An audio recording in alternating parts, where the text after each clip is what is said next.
in Lexington, Kentucky, horse capital of the world, and my mother worked for the Breeders' Cup, and so I got to be around a lot of the big racing. And I remember the first race I came to was Breeders' Cup here, '88, Ali Sheba, in the dark, and that's when I became a fan.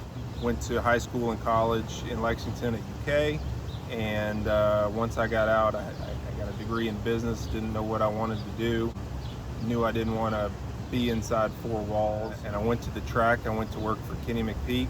A fellow Tate's Creek grad, I'll interject. That's right, at his farm, and never looked back. So I think this is my 9th year, 2014. I worked also for Mike Maker after Kenny McPeak, and I worked for Michael Ewing, a small trainer that's from California. What's involved in building that stable? Right, the first thing is the clientele and the horses.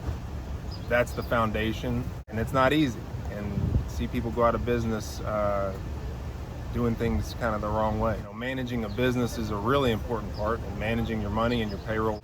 Getting clients is really a hard thing, especially with the big stables as they are now. Everyone wants their horses with a named trainer. It just takes time. At least for me, it was a slow burn, making those relationships and building on them and having to do well for those people. And once you start winning, it definitely makes things easier. So you've always made Kentucky your base. Yes. Where more and more trainers are trying to do that, trying to get the spot, trying to get the stall space. Just talk about, I guess you always thought, you grew up in Kentucky. You're a Kentucky boy. You wanted to be in Kentucky. Right, yeah. And even coming to Louisville was a big transition for me. But Louisville is more central to a lot of the places we run at. We obviously don't run at Keeneland very much at all. And being stabled at Keeneland, if you're not in there all year, you have to shuffle around all the time. My family's here.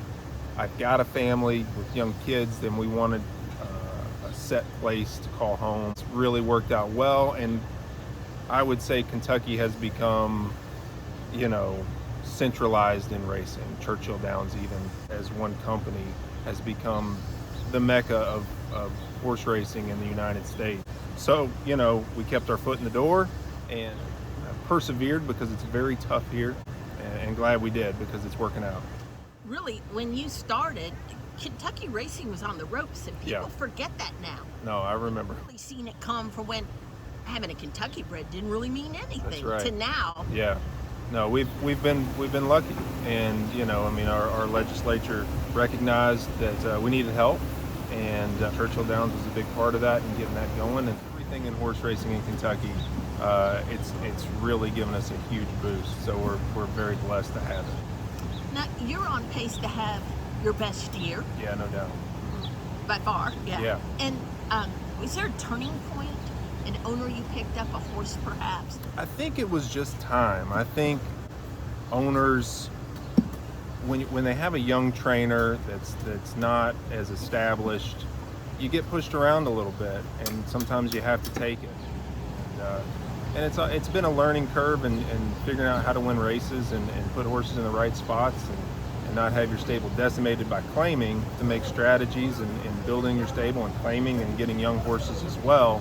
So I think there's just a lot more trust in my ability and my decision making, and when left to my own devices and conferring with the owners as well, we've been able to succeed.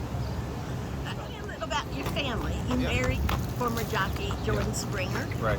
And you have two little kids. That's right. Jordan and I met when I was working for Kenny McPeak. We were both in California. I was out for the Breeders' Cup, and she was still riding out there. And we had mutual friends, and she came back to Kentucky with me the next year, and we got married in 2014. The same year you started training then? That's right. I had our daughter in 2016 and our son in 2019, so they're 8 and 5. How many horses do you have now? In total? Yes. Roughly 30. And is that a good number for you? I'm happy with that. Yeah, I don't aspire to get into the mega stable status, just a personal decision. I would love to have 20 and 20 in very, like 20 in one spot and 20 in another, or even 25 with the right help that's manageable, and I can do things the way I want to do them, and with that kind of number still get good horses, because it really is a numbers game. you can't get good horses without numbers, and we all want the best horses that we can possibly get. Need numbers for that. I know you get this question a lot, but I've been wanting to ask you this for years. So 2 Jordans, Right. but she's not Jordan Blair. She's Jordan She Springer. kept her last name as to for the confusion of 2 Jordan Blairs. So yeah. So do you call each other Springer or Blair? Or? No, it's just a lot of Jordan.